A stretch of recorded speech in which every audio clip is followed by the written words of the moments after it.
Well, hello, everyone, and good evening, and welcome to another live edition of He Said, He Said, He Said, a look at the world from a seasoned Black man's perspective. I'm your host, Alvin King, and as always, we are grateful that you are joining us tonight. How's everyone doing out there? Seriously, how's everyone doing? It is so beautiful in Washington, D.C., and I'm telling you, this weather change, be careful. Yes, it's cooled off a lot, but this weather change has a lot of people sniffling, and it's not allergies, ladies and gentlemen. So, please take care of yourselves. Pull your masks out, wear your mask because people are catching colds. All right. Hey, did you all know that today is Happiness Happens Day? That's right. I didn't know until this week, but today, August the 8th, is Happiness Happens Day. And Lord knows, ladies and gentlemen, if there's no other time or moment that we need it, we definitely need some happiness. So Happiness Happens Day to all of you tonight. How you doing, Rodney? Thank you for joining the show tonight. And speaking of our show tonight, we have an amazing singer and vocalist here, ladies and gentlemen. Our special guest is the incredible Jacob Lusk. He is here with us tonight. Some of you might know who he is from American Idol, but this man is here with us tonight, and we are so looking forward to talking with Jacob, seeing what's going on, and he has a new solo project coming out. So he's going to talk about that right here on our show, ladies and gentlemen. And again, we're so excited to have him here. Well, I find it fascinating, and by fascinating, I mean downright tragic, that the president of the United States has time to go toe-to-toe with a radio host while the country feels like it's falling apart at the seams. Charlamagne the God, a cultural voice, a radio icon of the Breakfast Club, and yes, someone with some pretty strong opinions, shares a critique on my view with Lord Trump. She's the Republican National Committee co-chair and is married to the president's son, Eric Trump. And instead of addressing the substance, the president claps back like it's a Twitter beef from 2012. He called Charlamagne a racist sleazebag and said that he has low IQ. And to be honest with you guys, I'm so sick of that being the new narrative from these MAGA folks talking about Black people and we have low IQ. But anyway, I digressed a little bit. Let me tell you what's low, Mr. President: wages, morale, hope. And also let me tell you what's high: rent, unemployment, inflation, anxiety, and apparently your presidential pettiness. Charlamagne said something real this week. He said that the least of us are still being impacted by the worst. And instead of reflection, we continue to get deflection, ladies and gentlemen. While families are choosing between gas and groceries, while the world wars are brewing and the economy is sputtering, the president is on his keyboard warpath against Black voices and culture. This ain't about a radio beef, and it's definitely about erasure. It's about distraction. It's about trying to make America white again, louder and prouder than ever. So here's the real donkey, according to Charlamagne, of the day. It's not the man with the mic. It's the man with the power who's using it to punch down instead of lifting up this nation. It's really, really sad, ladies and gentlemen. So every time I think, well, what else? And then something else happens. So I've just stopped saying that. But speaking of what else, the BET Hip Hop Awards and Soul Train Awards have been indefinitely suspended. This means they will not air on BET for the foreseeable future. This is not a permanent cancellation, but rather a pause while BET figures out how to best deliver these events in a changing media landscape.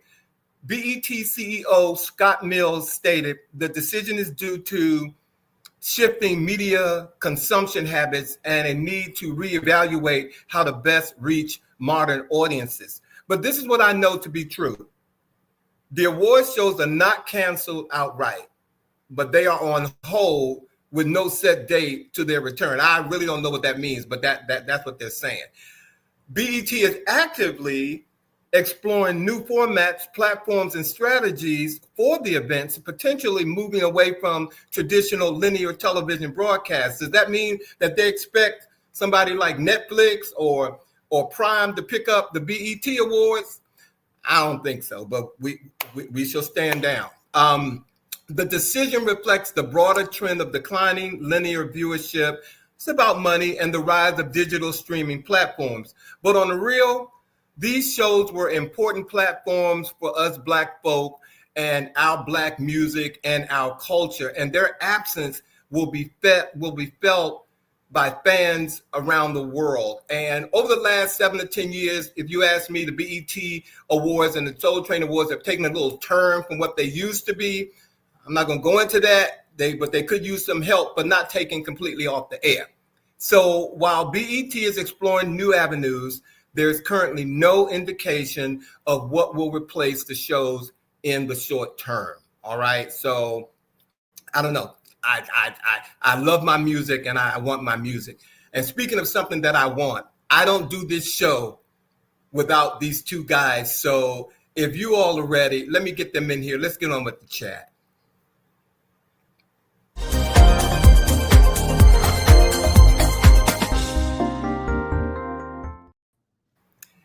Hey, gentlemen. Happy Friday. Happy Friday. Say that again, Sean. Buenos tardes, amigos. Okay, so he's gonna give us Spanish lessons every time we come on the air every week. Okay, I'm here for it, Sean. We all should be bilingual. Okay. So he said. Yes, I was going to say something that probably would have gotten us in trouble, so I'm going to leave that alone. Us or you? Me. You. Okay. Hey, everybody. Thank you for joining us. Eric Shields is here. Hey. Rodney, I said hello to Rodney Braddock. George Pringle is here. Diane Thomas is here. Monica Pleasant. Hey, Michelle Michi Bowie is here. Hey. Michi, how you doing, my love? Thank you all for being with us tonight. Have you guys had a good week, first of all? I have had a good week. It was good. The weather cooperated, and it's a good week. I took some time off. Been running errands and taking care of some things here at the house, so no complaints. No complaints. How about you, Sean? I know you've been a little under the weather, but how are you feeling? I feel good, but I'm still recovering from a cold. Okay. All right. Well, that's right. Drink your water. Charles Reese is here, ladies and gentlemen. Y'all see him, but he's going to be here next week. He's our special guest, and he has something new to share with us also. So can't wait to see him. Huh? Can't wait to have him back. Can't wait to have him back. So what's going on in the chat, you guys? What's happening with you? Let me start this off because, I really want to dive into that Charlemagne conversation in the BET situation. But first of all, no man is a god.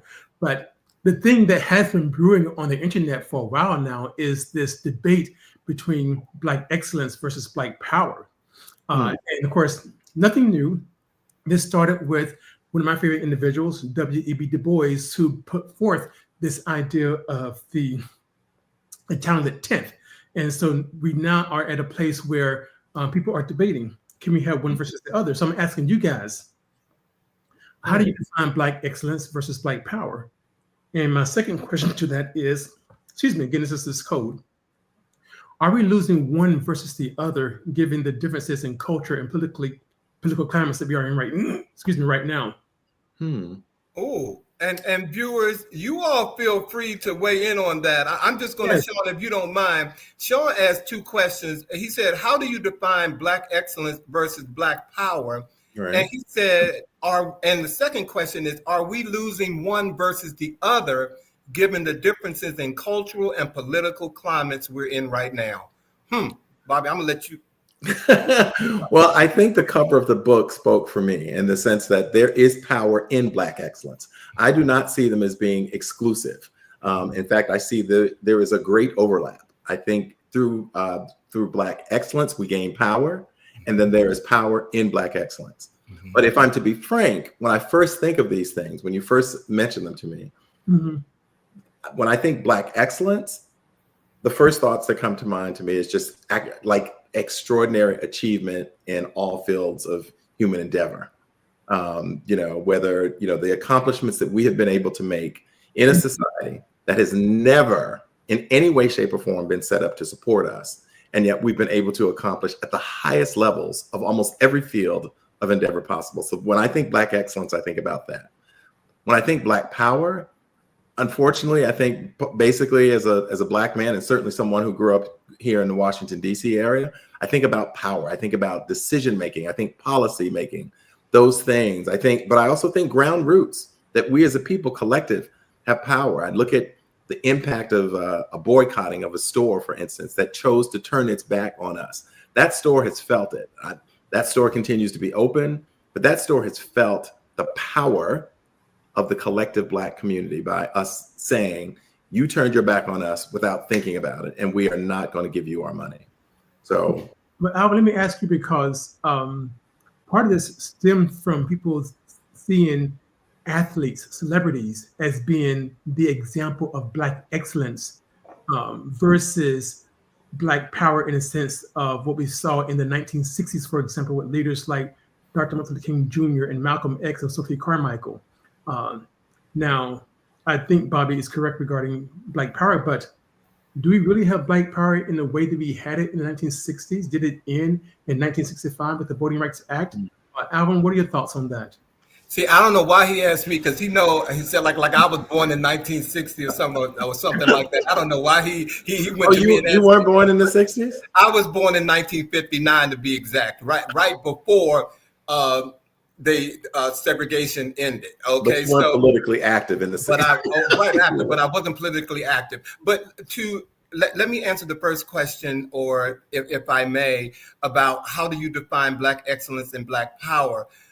I think, honestly, Black excellence and Black power starts at home, starts in a child. And I don't think that enough parents, I know mine didn't, instill in me how powerful I could be, or the Black excellence that I could be. And I know that a lot of parents don't do that. They have embedded in these children's ear or their mind that Black excellence has to look like Michael Jordan, or Black excellence has to look like President Obama. That is wrong. Black excellence is sometimes how you get up in the morning, how you respect your parents. And a lot of that does not start at home anymore. So when Sean brought this up, I had to spend some time with it, because that's where it starts. Now, again, it needs to start at home. And not feel like you have to have, trophies thrown at you, or you have to have money thrown at you to say that you are excellent, or that your power, if you respect your neighbor, how powerful that can be. Yeah. A lot of children do not have that instilled in them. So I'm just going to leave it there. Now, going back to the 60s question, Sean, what was that question again? Because I'm sorry, I went back to my childhood. I feel like that there was more Black power in the 60s versus now. Oh, yeah. And that Black power kind of ended with, of course, with the assassinations of certain individuals, and of course, with the Voting Rights Act of 1965.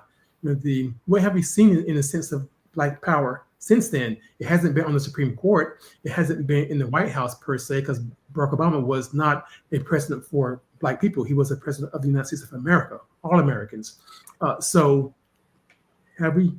I don't know if we have Black power. Now, to Bobby's point, there's this collective against Target and what have you and so forth, and these boycotts. But was it truly that impactful? I mean, I know they lost some money, but they're still running. I see it as an example of power. And I think that, there are people who certainly call into question a lack of if you will, a designated leader of sorts. I think there were periods of history when people were kind of seen as leaders of the Black community, and Martin Luther King and others, Jesse Jackson and others, who kind of spoke on behalf of a collective. That was not always well received, because there were also people like, well, the Black Panthers actually speak for me, or that, but there have been times where I think that there has been more of a sense of a designated collective spokesperson that was kind of leading, efforts for the community. We don't necessarily have that right now. I think that there are people that certainly people respect, but I don't think we have a designated leader, if you will. That doesn't mean that we don't have power. I think, again, in the end, our strongest power is our collective, our being able to unite against things that do not work or support our existence. Well, thank you, Sean, for that, for opening up that discussion. And thank you, George. You said Black Lives Matter was key to Black power. That was the closest that I can think of us coming to me seeing Black people unite on that scale. Yes. But I'm not going to, without some statistics, compare it to the Black Panther movement or the Black Power movement of the 60s that I couldn't remember because I was a child in a stroller, and I just couldn't fully remember that. So thank you, Sean. I appreciate that. Thank you. Well, I'm going to take us in a slightly lighter direction, but something that still impacted and a lot of Black people certainly talked about. It's Happy Charitine, everyone. I want to say to everyone, and that is because on August 5th, it marked the second year since the hat that flew in the air. It was the hat toss seen around the world. We all remember it. Who among us could ever forget the first time we saw the viral video of the Montgomery, Alabama riverfront brawl? It all began as disgruntled white boaters were told that they had to move their boat from the slip reserved for a riverboat packed with passengers. The riverboat was forced to idle mid-river for about 45 minutes, y'all. And when approached and told to move by the riverboat co-captain, Damian Pickett, who is Black, one of the boaters pushed Pickett, if you might remember that, and he shoved him back. Now, Pickett tossed his hat, and it was literally like the bat signal for help because people came from out of everywhere. So within seconds, an outright brawl began between the boaters and the Black citizens who refused to let Pickett go out like that. They were not letting the brother go out like that, including Aaron Hamilton Randolph, who jumped from the riverboat that was idling in the water and swam like he was in the Olympics to help get to Pickett. It was extraordinary. The tossed hat, the swimming brother, and the infamous folding chair used in the brawl have all become cultural symbols for not today.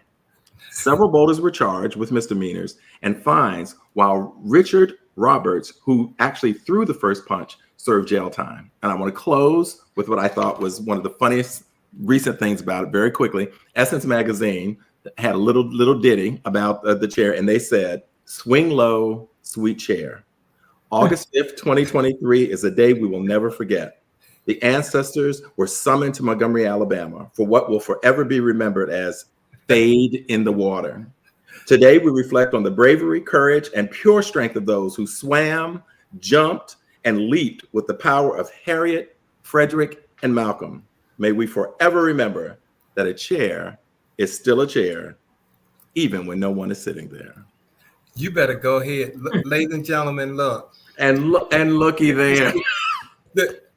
Bobby gave me this chair when that was going on. And I just put my little girlfriend from Antigua in here so she could sit here and look at y'all in my house. Bobby, thank you for that. Yeah, that was a moment. That was a moment. And I don't advocate violence at all. No. But that was a moment when, I was honestly sitting back saying, whoop, that ... There were times when we would walk around and take our caps and just throw it in there and be like, it's like that. just make it happen. Make it happen. It was a moment. You said what, Sean? It was solidarity, and it was where when I first saw it, my whole family were texting each other, and I was the first to text out the clip, and I said, I really don't think this is funny, but wow, I'm so happy. It made me happy to see it. Because you knew that those people were wrong. They were really wrong, and they were going to attack that man. And what you saw was, again, the collective, as we were talking about power, those people were like, not today. Not today. Well, I think it was a symbol that we should always reflect on. So thank you, Bobby, for bringing it back to us. Absolutely. And Happy 13th. while we're talking about reflecting, ladies and gentlemen, I don't know if you all know this or not, but on August the 6th, 2025, marked the 60th anniversary of the Voting Rights Act of 1965, signed into law by President Lyndon B. Johnson. This landmark legislation aimed to overcome the legal barriers of the state and local levels that prevented African Americans from exercising their right to vote under the 15th Amendment. The act outlawed discriminatory practices like literacy tests and poll taxes, dramatically increasing Black voter registration and political representation, particularly in the South. The Voting Rights Act is considered one of the most transformative pieces of legislation in modern American democracy, solidifying and expanding access to the ballot box for millions. It significantly increased political opportunities for Black Americans and other people of color. The act ensured that ballots would be made accessible to non-English speakers and individuals with disabilities, further expanding democratic participation. Ladies and gentlemen, while the Voting Rights Act cemented protections, the struggle to enforce and extend those protections, they're continuing. And in recent years, the Supreme Court has weakened key provisions of the act, leading to concerns about increasing voter suppression efforts. I'm going to just go off script and say, ladies and gentlemen, wake up. We are under attack. Absolutely. I can't even comprehend.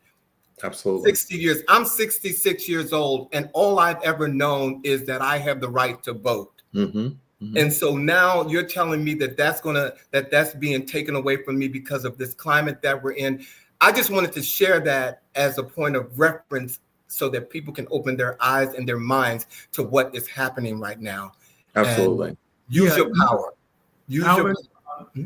I think that power, again, has been taken away. And I think it's much worse than actually votes been taken away because we will be able to vote, but it won't matter because gerrymandering would have taken over all the states for the most part. And that's what's happening now.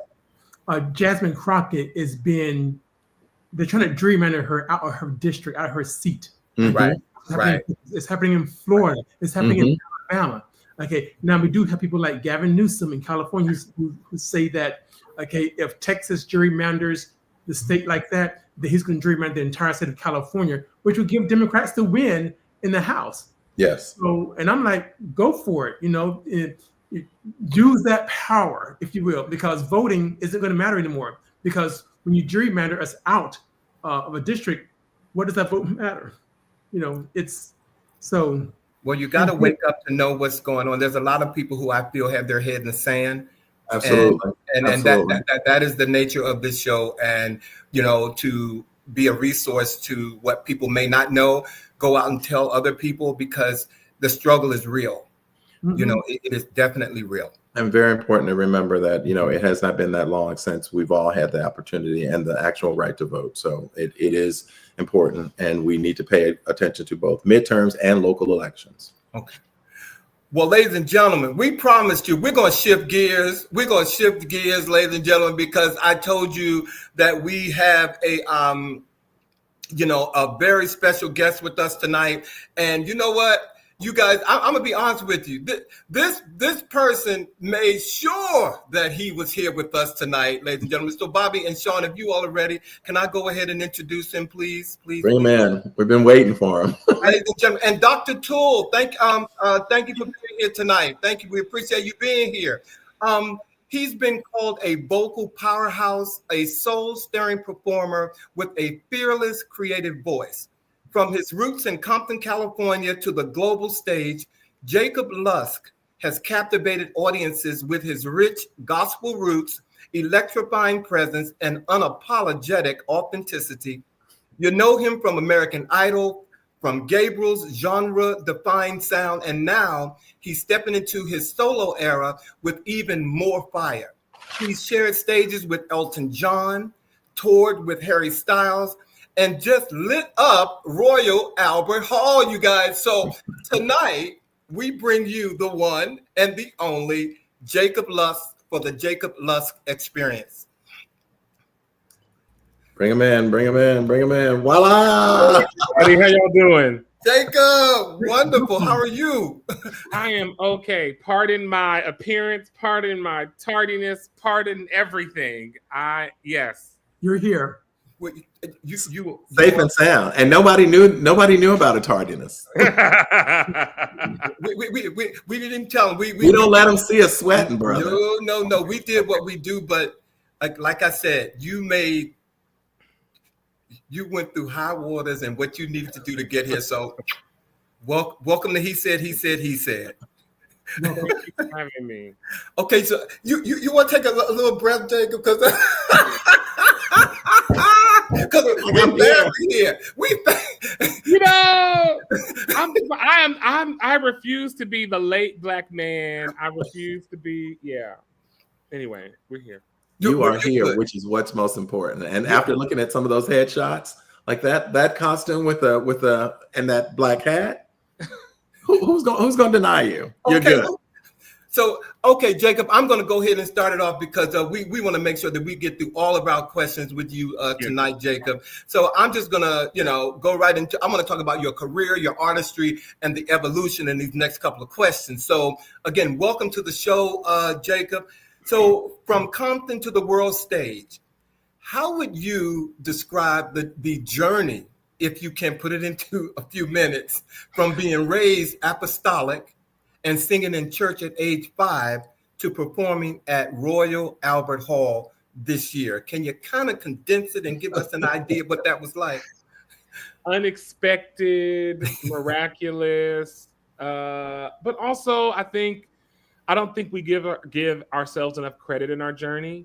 I think a lot of things is chance, a lot of things is miraculous, but a lot of it is just hard work and perseverance. Mm-hmm. So I think it's a combination of all those things, honestly. Wow.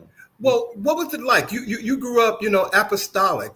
Tell us about, growing up in the church, and now we're talking to Jacob Lusk, who I just saw belt out a song at the Library of Congress that just took my breath away. Right? It's crazy. I just got my first tattoo this weekend. Oh. So my grandmother is probably, and it's actually her name, so she's probably very upset. But it was very strict, but I'm actually grateful for it. Mm-hmm. The thing about my upbringing is our pastor, I didn't go to the movies. I didn't wear shorts to school. When I got my ears pierced, my grandmother cried. But he taught us, he said, your parents have put these restrictions on you because these are my convictions. And when you're older, you're going to have to live your life according to your own convictions. Mm-hmm. And so it freed me very quickly as a young person. So when I hear these stories, there's this Sylvester project I was working on some time ago, and the director of it, because I'm very religious, and he was like, well, how are you? I can't believe in a God who doesn't believe in me, is what he told me. Mm-hmm. And it saddened me because I was like, my God believes in me. He loves me, and he made me just as I am for a reason and for a purpose. And so growing up for me the way that I did, I think it actually probably saved me because I had this faith that I can always hold on to and go back to. Thank you, Jacob. Thank you. Yes, thank you. I love that. And of course, like we said earlier, many folks know who you are. So many fans remember your American Idol performances of God Bless the Child, one of my favorite songs as a child, and You're All I Need by the late, great Marvin Gaye, who was from Washington, D.C. Here I am, along with Tammy Terrell. What those moments mean to you? I mean, what do they mean to you when you perform those songs? How did it shape your path going forward? It's really interesting. So I wasn't allowed to listen to secular music as a child. So I didn't know You're All I Need to Get By when I sang it for the first time.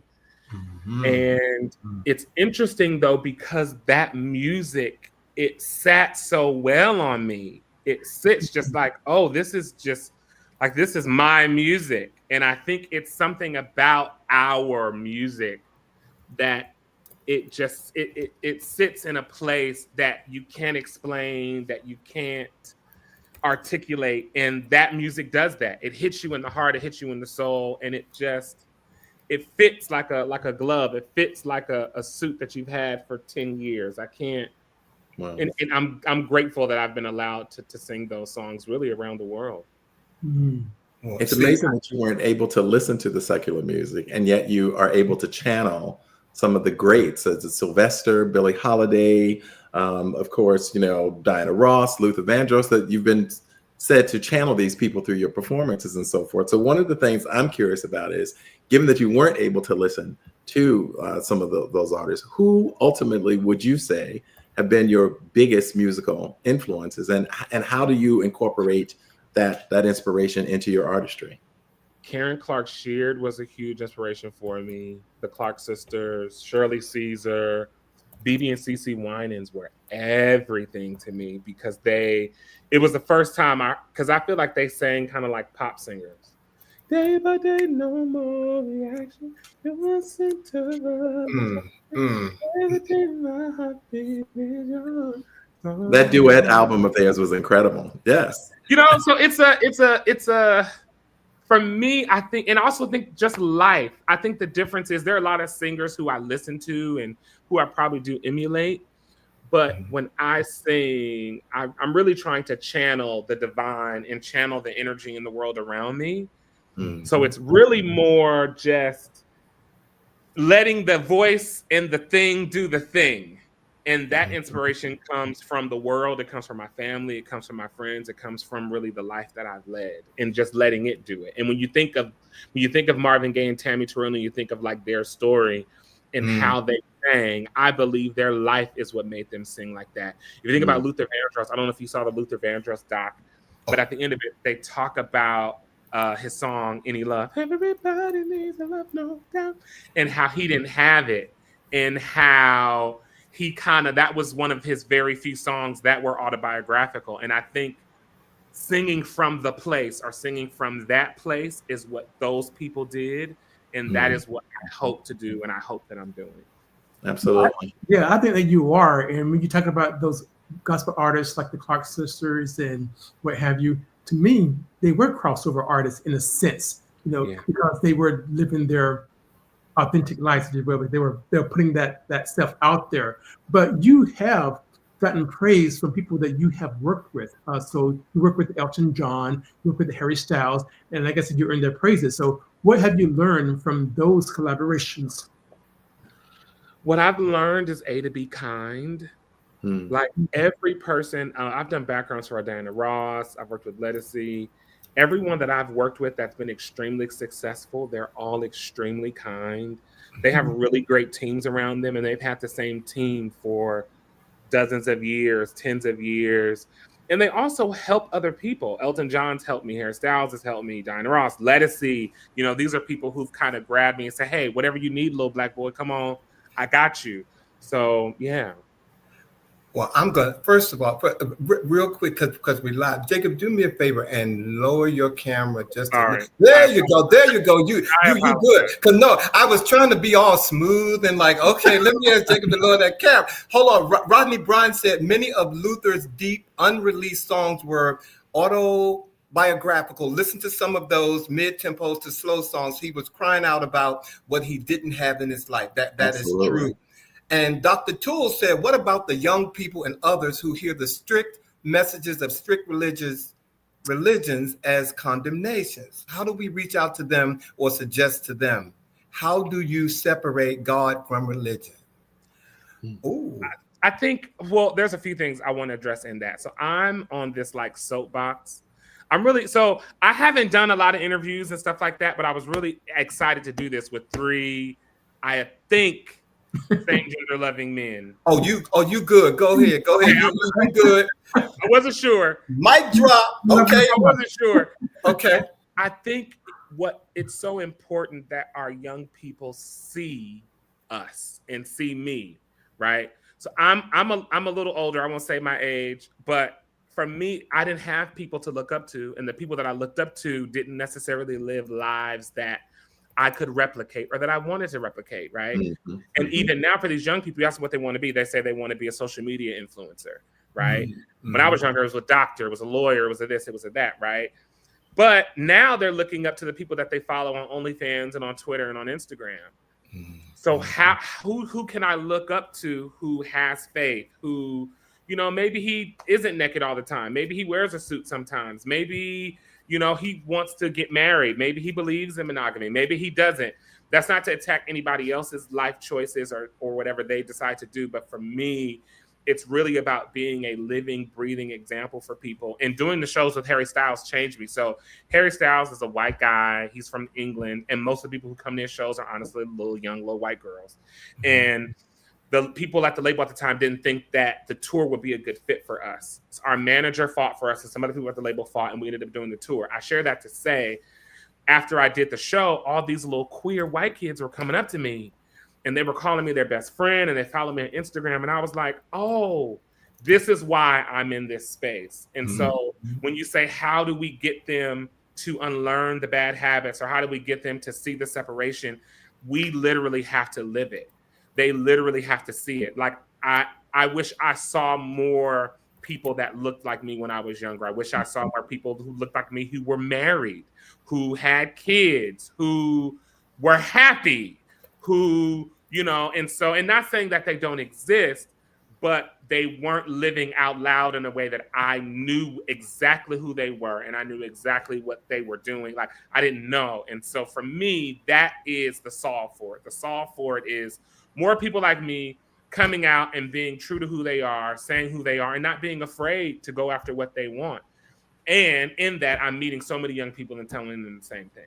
I hope I answered the question. Oh, well, you did, and we're gonna dive a little bit more into that. I just got a couple of more questions to ask you about your career, but we're gonna dive into that, Jacob. Trust me. So, real quick, Jacob, Gabriels was critically acclaimed for its unique sound and storytelling. How did you meet Ryan Hope and Ari? I think it's Balusian. So how did you meet them? My aunt wanted me to help the church choir get booked for a choir gig. I was being quite grand at the time. And I didn't say, do you know who I am? But I was like, girl, do you know who I am? I ain't doing no choir gig. Are you out of your mind? And it wasn't, and I'm a SAG after member, and I was like, it's not SAG. Are you trying to get me in trouble, girl? I ain't doing that. So she talked really bad about me. She's like, yeah, but the church, and they could get the gig, and the young people, and they always use the young people to get you. So I took the church choir. The church choir booked the gig. I left them. I was like, okay, y'all got the gig. I'm gone. They went to a studio session. I didn't go. And they were like, hey, where's the guy that was directing you? And they was like, oh, he said he ain't coming. What do you mean he's not coming? He's not coming. And if Jacob tells you he's not coming, he's not coming. So where can we see him? Well, he'll be at church on Sunday. So they stalked out the church. It was in Leimert Park at a school. They stayed the whole service. And then after the service, they set up a remote studio at the church and was like, hey, can we record the choir? I said, absolutely not. It's 2:00 in the afternoon. They've been here all day. And this is a real choir. So we have people in this choir who are tone deaf. We have people who, you know, it's a real choir. We sang one song for y'all that we've been singing for 5 years, okay? And you not arrange them. And, you know, I said, well, I'll just record all the parts. And they were like, are you sure? And I was like, yeah, I'll do it. And so I did it in maybe 15 or 20 minutes because I'm a singer, right? It's easy for me. They're like, well, who are you? And I was like, don't worry about it. Goodbye. I'm done. Y'all got what y'all needed. I'm done. They came back to the church again, stalked me for a little while, and then I ended up doing the little commercial for them, and then we kind of became friends. And the guy, his name is Ryan Hope. He lived in Palm Desert at the time, Palm Springs area. He was like, why don't you come over to my house and stay for a few days? And I was like, white man, tattoos, supposed to come stay at his house in Palm Springs for a few days. No, thank you. I'm saved, sanctified, filled with the Holy Ghost. I'm not coming. I saw Get Out. All right. No, thank you. And my grandmother said, well, you're grown. You can go. You don't feel okay. So I went, and it ended up actually being really cool. So he moved out there to kind of escape the party scene of LA and Hollywood. And after that, we kind of started doing that every month for a little while. And then COVID came. Actually, we did a Prada ad. So he filmed commercials. So we did a song for a Prada ad called Priorities of Love. That was our first song called Loyalty. And then it just kind of it spiraled from there. It was the first time. So I'm a big black guy, right? So everybody they've been calling me a Little Luther since I was 12, right? So for the first time, I was in a space where I didn't have to be anything. So I was just doing what naturally came out of my body. And what naturally came out was the Billie Holiday that I was allowed to listen to, and the Nat King Cole that I was allowed to listen to, and the Nina Simone and a little bit of other flavors. And that is kind of what started to propel Gabriels. And then Elton heard the music during COVID, and I was working a full-time corporate job at the time, not gonna quit my good job with benefits and unlimited vacation. I bought me a little Mercedes. I was like, yeah, this music shit cool, but I'm not leaving my job to come play with y'all. Because I've been here, done that. I've done American Idol, I'm finally stable, to buy a little Louis here and there. So and then Elton John interviewed us, and we went to Europe and did a few shows. We did maybe 5 shows. Our first show was maybe 100 people. Within a year, our shows went up to maybe 2,500. So there was just this kind of like miraculous kind of growth in Europe, because the live is what kind of did it. And no one knew I could sing live. And honestly, I didn't either, because I had never done an hour show on my own, singing my own music.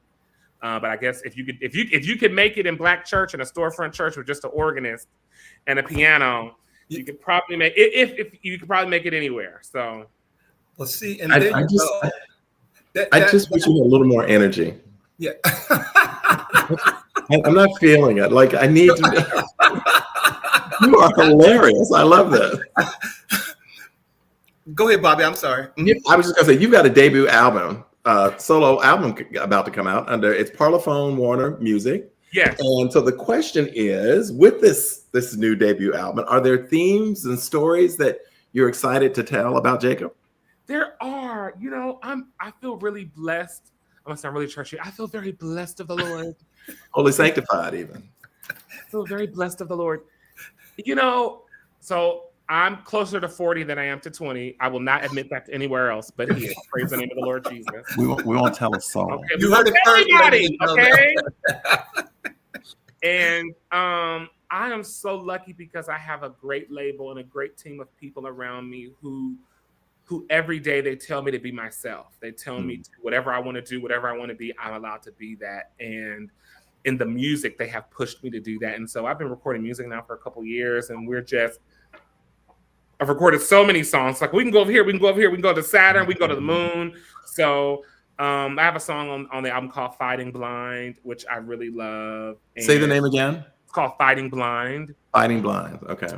And there's a book called, I'm having a brain fart right now, The Invisible Man by Ralph Ellison. And in one of the first scenes, it's you're essentially, and I haven't read the book in years. My mother made me read it at 13. She should not have allowed me to read this book, but we're not going to talk about it. And the book talks about racism in America in general, but in one of the scenes, this black man is essentially made to fight blind for the entertainment of everyone else. And my life has kind of felt like that the last couple of years. Like, I'm just swinging, just trying to stay alive.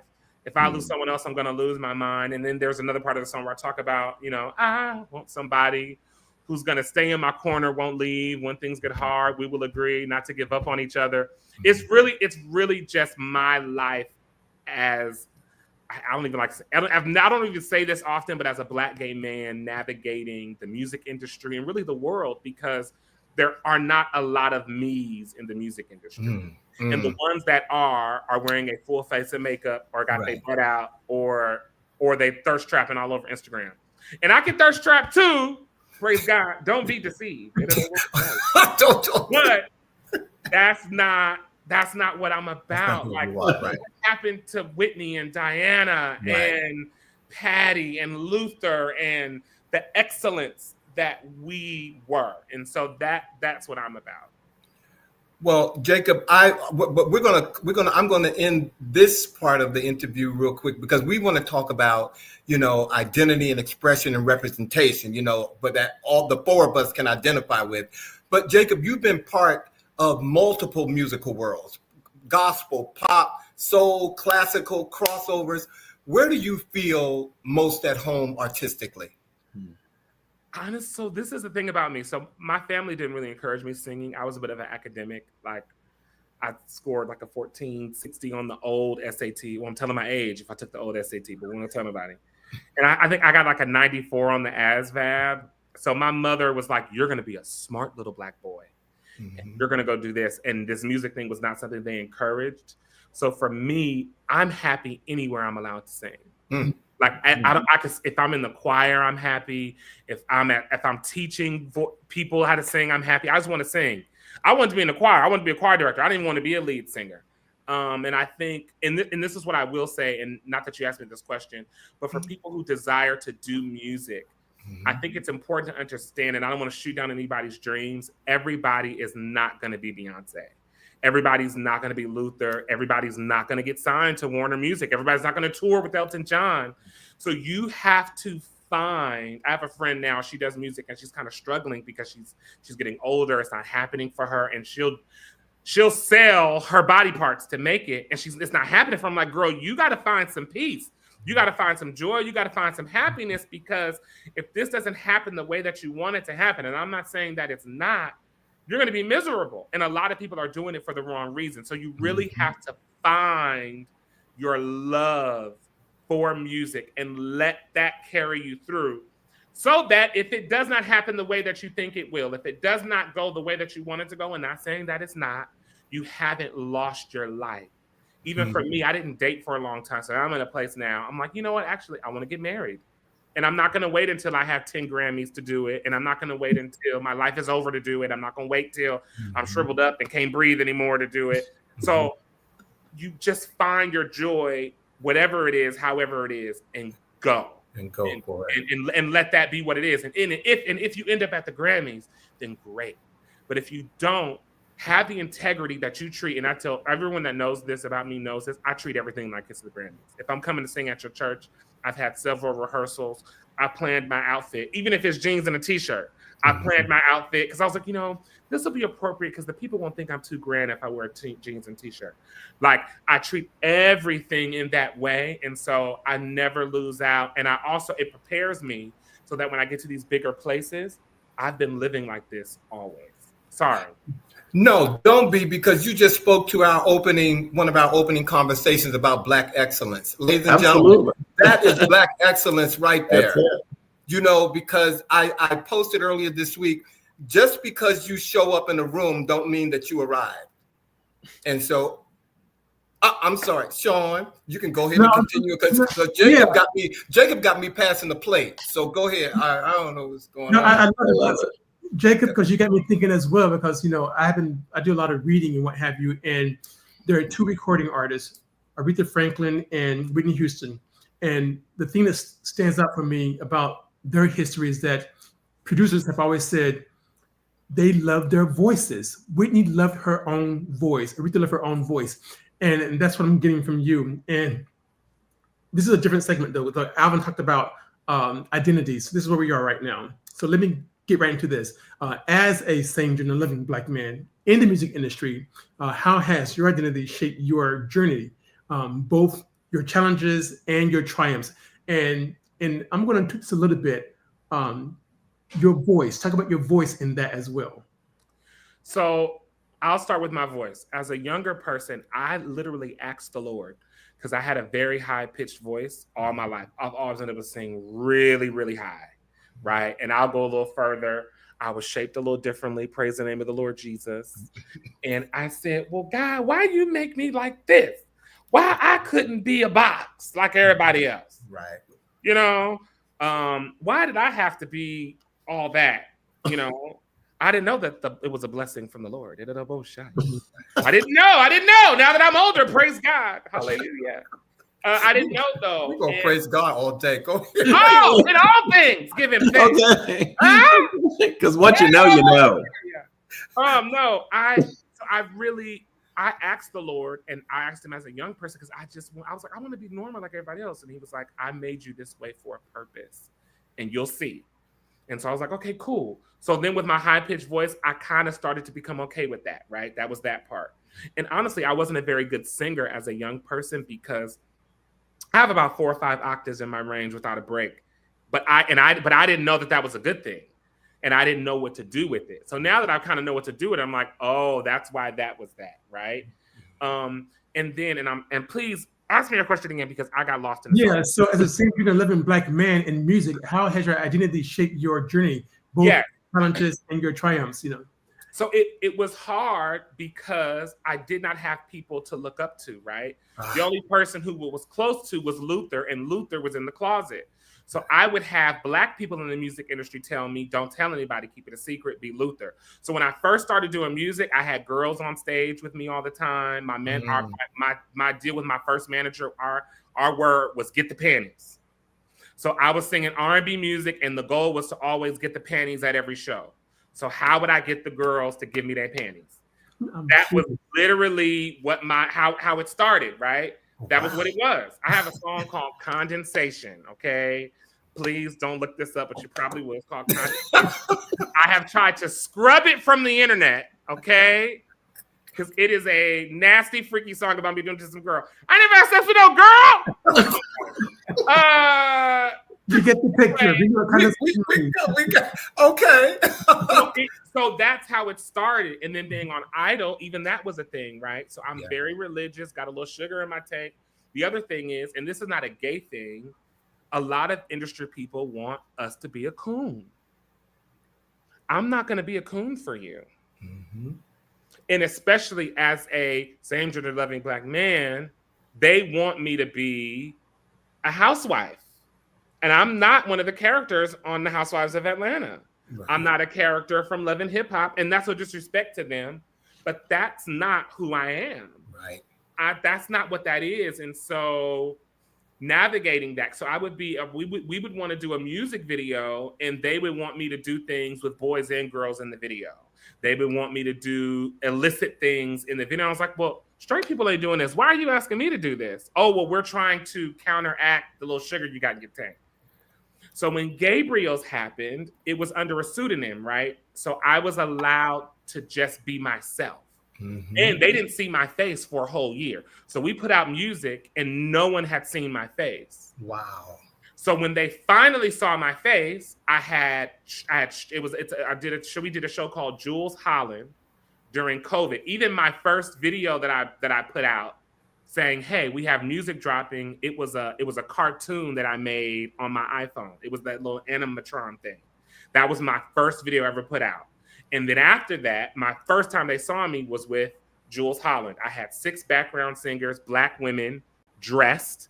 I had 6 string players, and I had a band. And I had on a gold and white silk smoking jacket with like some red Air Force Ones. But I was allowed, because now it's not my name, so I can do whatever I want to do. And the white boys were like, Jacob, do whatever you want to do. We don't care. I had a full-time job, right? So there was no risk in it for me. So I could literally do whatever I wanted to do. And Gabriels gave me the space to be myself. And then here's the other thing, and nobody will talk about it. Being gay and religious doesn't go hand in hand for most people. Right. And so I had a predisposition to hating people linking me with gospel music, hating people calling me a gospel singer, because when I heard gospel singer, I thought of Kirk Franklin. And when people called me a gospel singer, they thought of Aretha, but I didn't know that. So Gabriels was the first time that I showed up completely authentically as myself. And what I found was when I was completely and authentically myself, the grand church saved Jesus crazy person who also loves Black men who are tall and brown and whatever else I like. Hallelujah. Thank you, Jesus. Is when the success came. Is when, and I actually hammed it up a little bit. My performances are probably more flamboyant than I am in person, but I took up the whole space, and I wasn't afraid to take up the whole space. I had gained, and I still ain't lost the weight. Pray for me. I had COVID really bad. I turned septic, and I gained maybe 50 or 60 pounds. I was insecure about that. I've gained all this weight. What am I going to do? How are people going to look at me? It was either, were you going to go out here and be yourself, or you going to drown? And so I said, well, I'm going to go out here and be myself. And in that is when the real success came. Sorry, that was a long answer. No, thank you. It's amazing because I was going to ask you about, and any type of your sense of the evolution of the music industry in terms of embracing same gender loving creatives and particularly of color. But what you've just shared with us is you're not waiting for them to embrace you. You can't. You not only can you not wait for them to embrace you. The truth is they're still probably not. Mm-hmm. I am a rare occurrence. Mm-hmm. When I did American Idol, I kind of had a hissy fit one day, and some bad things happened. And one of the people from the label said, "Jacob, you're the only Black person on a major network on TV at this hour." And I was like, "Oh, I didn't look at it like that." When I had a conversation with my manager, I was talking, shout out to At Work Entertainment in James, Germany. I had a conversation with him the other day, and I was like, "Do you know I'm the only solo Black man at Parlophone Warner Music in the UK? That's not a rapper. I'm the only one." Wow. So there is acceptance happening, but Yes. also it's not as accepting as we think that it is. Mm-hmm. And when it comes to Black excellence, and I hate to do this to us, the truth is Black people, what we were taught is still kind of happening. We have to be 10 times better. Mm-hmm. We have to be on time. You can't be late. You can't be a bitch. You have to, I'm a bit of an overthinker, but I kind of have to be because I can't afford to cut somebody out. I can't afford to go off on anybody. I can't afford it. I can't afford to even be late to this. That's why I was like, oh my God, I can't afford it because even Alvin King, I think the first time he saw me was at the Elton John thing at the Capitol. And he could not shut up about you. He could not. I swear to you. He came back and he was like, this guy is incredible. But even that, I was the youngest person on the bill. He was. And the only other Black person on the bill was Billy Porter. Billy Porter was the host. And that's that. And you know what? Because first of all, ladies and gentlemen, I want to thank everybody who's on here tonight, all of our viewers, because some of you all have been offering Jacob jobs. Y'all been telling him he can sing with Louis Vega. He needs to do a house music recording. Charles Reese has even said he wants you to do a project with him. Okay, so I like the work. Okay, you're getting the work. Okay, you are getting the work on here. Okay, so but Jacob, I want to ask first of all again, the viewers, if I haven't mentioned your name because this is something that we do here. Believe me, I will get to it before the night is over because I see Damien and Mahali. Thank you all for being here tonight. I really appreciate you guys for being here. So, Jacob, you're known for your bold, flamboyant style. As you know, clearly, you love the flowing capes, tailored suits, and expressive fashion. How does fashion and presentation tie into your expression as a same gender-loving artist? And are there particular statements that you seek, with your fashion when you're performing? So a couple things. I started out wearing smoking jackets, and what's this movie? It's a movie, Hunger Games. That was my initial inspiration, and I was wearing smoking jackets, and I had the girls dressed in kind of futuristic things. And then I was like, okay, this is too expensive for me to do because I'm traveling with 30 pair of shoes and a different smoking jacket every night. I can't afford this. This is not going to work out. And then soon after that, oh gosh, I'm having a brain fart. He was the head of Vogue, Black man. He wore capes. Andre Leon Talley passed away. Mm-hmm. And my manager at the time was this white man, and he sent me pictures of Andre Leon Talley, and I was like, oh, that's it. So I saw that, and then I saw CeCe Winans. She did a concert with an orchestra here in LA, and she came out in this flowing cape, and the whole audience literally gasped when she came out. And I was like, oh, when I walk out, people need to gasp. They need to go, that needs to happen. Otherwise, I need to do something else. They need to gasp. Well, how am I going to make these people gasp when I come outside? So it turned into, okay, that one would do it. I started with, and then it was also about Black excellence. So when I think of Diana Ross, when I think of even the Temptations, when I think of really Diana Ross, there is a level of excellence that she exudes all the time. Every time you see her, it's ball gowns. And it's also, for me, it's cool being in the UK. They don't really dress up like that. If you notice, a lot of English artists, they're not really. Adele is the most dressed up of all the English artists, and she's gonna wear black, and that's it. She ain't going much further than that, right? So for me, it wasn't necessarily about my sexual identity. It was more about me upholding the standard that Diana Ross and Luther Vandross and even Aretha set. It was, and my grandmother used to tell me this all the time, Jacob, when you come outside, you're not just representing me and your family, you're representing all the Black people. And so I actually had an argument. I was looking at some new management people some time ago, and I had a meeting at the label. I'm like, yeah, Jacob, you should stop wearing tuxedos. And maybe, we wear jeans and Converse. And I was like, I don't even wear jeans on the airplane.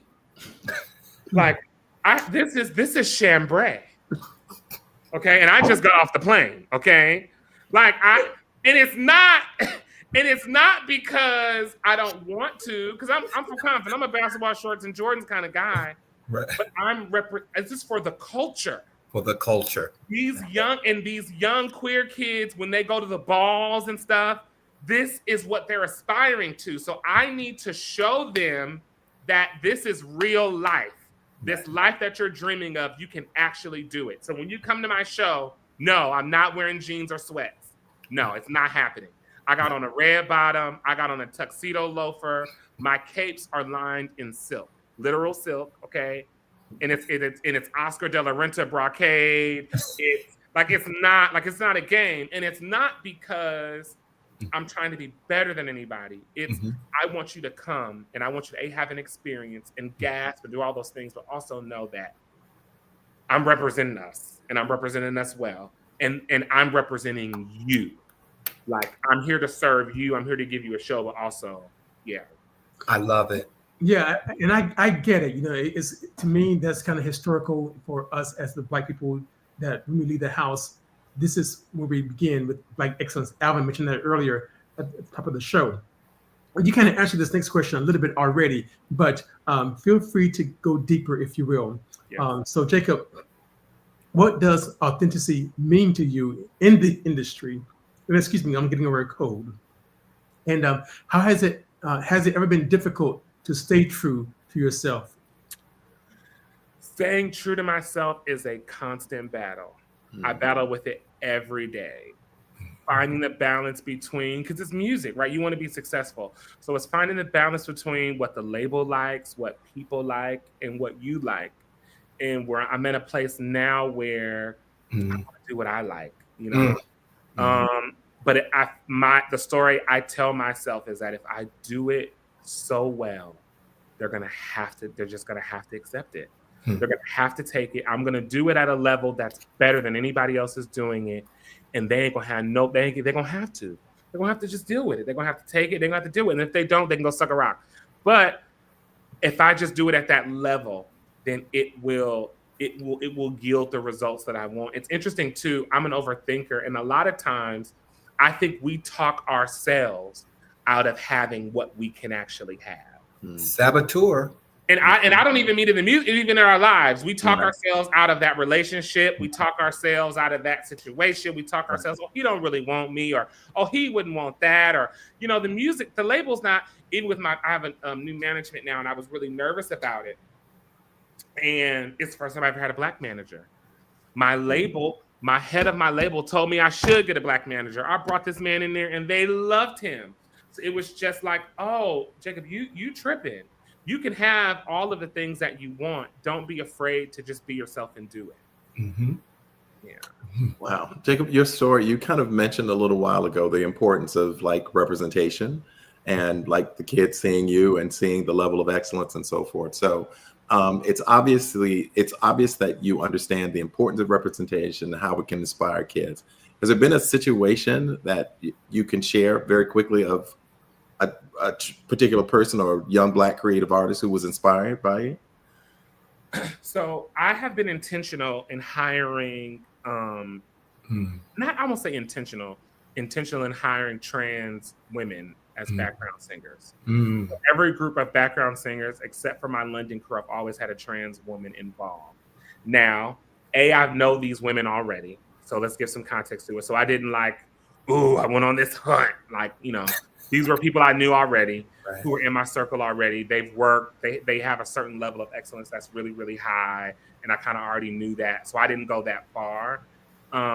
But I had a little listening party for my birthday, and she, one of the girls came, and she brought one of her friends who I knew well in LA, and they kind of sat me down, and they were like, "We didn't really think this was possible until you came along, because we are constantly told to do a certain thing, like we're constantly told to act a certain way, dress a certain way, be a certain way, and we've not, you know, I'm singing with orchestras." I'm singing with Elton John. I'm singing with Diana Ross. It's a little different than what the usual trajectory is. And that has really been, to be honest, it's been my motivation, because I get messages from them all the time, and I didn't understand what I was doing. I was just trying to make it, you know what I mean, and do the best that I could, until I started getting those messages from them and those phone calls from them, and them telling me how important it is. Ladies and gentlemen, y'all know Jacob here. I am, like you say, you're an overthinker, and for excellence, we typically go from 7 to 8, but then our viewers have been writing into us saying, that show should have been an hour and a half. So you all are here. I see you all here, but just know from my heart, I appreciate you. And we got a couple of more questions for Jacob before we let him go. So I appreciate you guys being here with us, but we just want to make sure that we have the full Jacob Lusk experience. Y'all don't know what I felt when I saw this man. Okay, y'all need.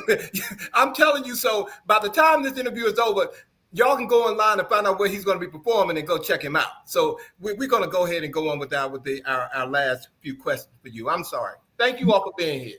No, thanks, Alvin. Thanks for that. So, Jacob, we're going to go into a different category of questions now on faith, resilience, and legacy. And so this is something that I didn't know. So this is kind of sensitive for me to ask this question, but so I hope it's not too much. But you've spoken openly about being or facing homelessness and post-idol setbacks, if you will, and yet here you are. You're still going. Okay. Again, so how did faith in music carry you through all of that? I think a lot of things are faith involved, but a lot of things are also logical. And a lot of these people just don't want to work. And I don't understand, baby. You got to go get a job. Come on now. And you also, the other thing is, so like, sowing and reaping is not just a biblical principle. I think it's just a universal principle. So let's like take it away from the Bible for a second. Like, if you selling your chitlins, and I don't mean the chitlins we eat, praise God. All right. If you're selling your chitlins, then you're going to reap dudes who buy chitlins. And honestly, I had this great person who's a lawyer. He wanted me to move to Boston and fry him chicken and sit up. Right. And I could have done that, but I wouldn't be here. Mm-hmm. So you have to make a decision for yourself about who you are and what you want to be. And when you make that decision, the choices that you make need to align with those things. I knew that I wanted to be a singer. I knew that I wanted to be famous. I knew that I wanted to do something that people that I knew didn't do. So what that meant for me was I didn't go certain places. I didn't do certain things. And not because it was anything wrong with it. I tell people this all the time, when I was on American Idol, they would not allow us to take pictures with glasses in our hand. American Idol is not a religious television show. I think this last year they asked some gospel people, and before that it was not a religious show. Mm-hmm. It was because they said, hey, because of the platform that you guys are aspiring to and that you are on, this doesn't look good. So you can't do that. So I tell people that in the same way, your life and your choices matter. So when people know that I have a job, they respect me more. They honor it. Even as a musician, it's like, oh, okay. Well, yeah, you can't play with me. You can't offer me $20 and think I'm gonna come. You can't, someone asked a question about, do you have to have money to be successful? No, you don't have the money to be successful, but having a job will release you from being desperate. Dr. Tool, yeah. It's a tool. So because I had a job and I had a Mercedes, I was able to drive to rehearsal to go when I worked with Diana Ross, and I didn't have to catch a bus. One of the guys had to get a ride home. He didn't have his outfit to wear. He didn't, because you know what I mean? I had a job. And I was able to drive there. I was able to drive back home. Even when I showed up, my energy was different. My energy wasn't desperate. I wasn't looking for some man to take care of me while I was doing it. I wasn't having to do things I didn't want to do, you know? So it's really aligning yourself with what your vision, your goals, and your desires are, and making a plan to make it happen. When I started wearing the capes, I had one tuxedo and 2 pair of pants. Now that tuxedo was $5,000, but I wore one tuxedo and 2 capes for a whole year. And that's all I had for that year, and 1 pair of tuxedo shoes. That's what I had for that year. And I made that the thing. And it, you know, and I did the tuxedo because ain't nobody gonna know that I only got 1 tuxedo and 5 shirts. Right. It's just like he always shows up in such a beautiful tuxedo. They just know he's always in a tuxedo. And the only one who knows is you and your saboteur. And it got me, listen, and it got me a magazine cover for V-Man. Because he wears tuxedos appropriately. There you go. I made a plan. So you just have to really and yes, I was homeless because I mismanaged my money, and I didn't want to get a job because I was embarrassed because I was on TV and I was like, if I go get a job, then people are going to look at me and think my life is over. Well, would you rather have people look at you and think your life is over, or would you rather be starving? At some point, I said, well, I like to eat, so let me get up and go eat. Choices made. There you go. Mic drop. Okay. Now, your first group, Innate Praise, was started with the support of Nate Dogg. Now, that was an unexpected collaboration there when I read that. Tell us a little bit about that and what that collaboration and his support meant for you. So again, I just wanted to sing. I was in college. I was going to community college at the time, and I took a voice class, and my voice teacher was like, "You were born to sing." And I was like, "Okay, girl, I'm gonna go sing." My plan was to be an opera singer, but in the interim, because Jacob can't sit still, I started just taking auditions on Craigslist because this was quite a long time ago.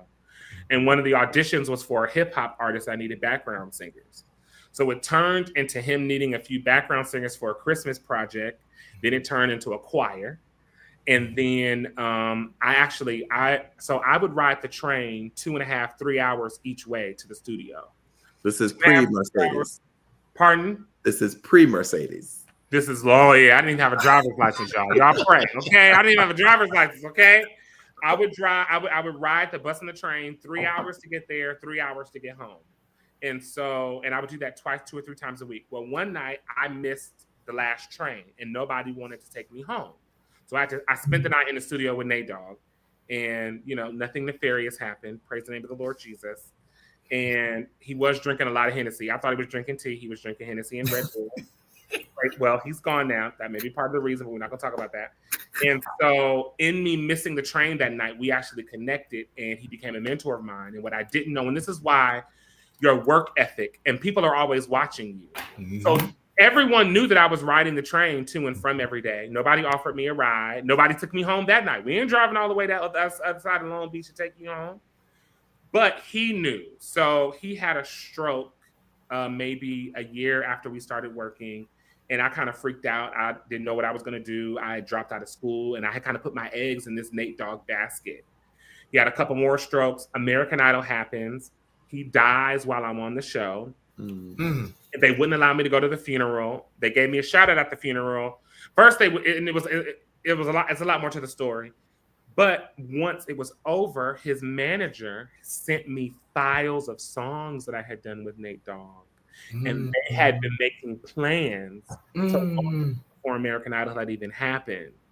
And though those things didn't do whatever they needed to do, it was a reminder and a remarker for me that, hey, people are watching you. Every opportunity, you never know where the miracle, where the blessing is going to come from. Mm-hmm. And that was really my start in the industry. I dropped out of college because Nate Dogg said I could sing. So yeah. Wow. Well, Thank you. Okay, before we let you go, I have two questions. One, you've carved out a unique lane, Jacob, where gospel, soul, and cinematic storytelling collide, all in one in your voice. What legacy do you want Jacob Lusk to leave behind? I want to live a legacy that people will hopefully know that dreams do come true, that you're never too old to dream, and that you really can have the life that you want. And also that being kind and being loving is probably the greatest thing you could ever do. I think that if that could be the legacy, it would be that. It just, yeah. Well, we know that you have a new solo project that's coming out. We've been putting your website up. Is there anything that you want to let us in on so that the audience can prepare and get ready for the Jacob Lusk experience that's coming our way? Just follow me on Instagram. Please follow me on Instagram. Follow me on Facebook. Watch videos of me on YouTube. Like, do all the things. I made a TikTok. I haven't posted anything, but follow me on TikTok. I'm gonna post on TikTok, and I'm grateful. I'm grateful to you guys for having me tonight. I'm grateful to my label for allowing me to do this. My management, At Work Entertainment, James Germany, everyone. Thank you all. Alvin, Sean, Bobby, thank you so much. Thank you. Well, ladies and gentlemen, we're going to go off script a little bit while Jacob is sitting right here. And I'm going to ask, we have our producer, his name is Norman Rich. Today is his birthday, ladies and gentlemen, and he is the 10 fingers behind us every week. So Norman, when you remove that picture, can you bring yourself on screen for a minute? And don't tell me no, please. Don't send me no message. He's our Oz. Oz. Can you just bring yourself on screen for a quick minute, please? All right. There he is. You leave. Ladies and gentlemen, I have asked Jacob in a Jacob Lusk fashion to sing happy birthday to our producer tonight, ladies and gentlemen. I know y'all want to hear Jacob, but this is the only way that we can do it tonight. And Jacob agrees. So Jacob, thank you so much. So the stage is yours. So however you want to go. Happy birthday to you. Happy birthday to you. Happy birthday, dear Norman. Happy birthday to you. May all your dreams come true. May all of your dreams come true. May all of your dreams come true. Happy birthday to you. That was really hard. Thank you so much. That was amazing. Jacob, thank you so much. Happy birthday, Norman. Ladies and gentlemen, the incredible Jacob Lusk. Everybody, please click. Put your hands in there. Whatever you're going to do, just let him know that you're there. Next week, we have the incredible Charles Reese experiences here, ladies and gentlemen. And we also, in our We See You, we're going to introduce you to the CEO of Rent the Dress DC. Hey, y'all, trust me, y'all need to tune in. T. Wright will be here with us. And as always, we have our words of the week this week that we always have to leave with you. People can duplicate what you do, but they can't replicate who you are. Stay authentic, as we've been talking about that all night tonight with our wonderful guest, Jacob Lusk. Jacob, I don't know, you can't touch me, but this love that's coming from here to the West Coast to you right now from Alvin King is as real and genuine as I can give. Thank you. That was fabulous. Thank you. Thank you, ladies and gentlemen, for staying with us tonight. And we look forward to seeing you next week on a brand new episode of He Said. Oh, wait. He sings too. Okay. Jacob. You're good. Thanks a lot, Jacob. Thank you. Good night, everybody.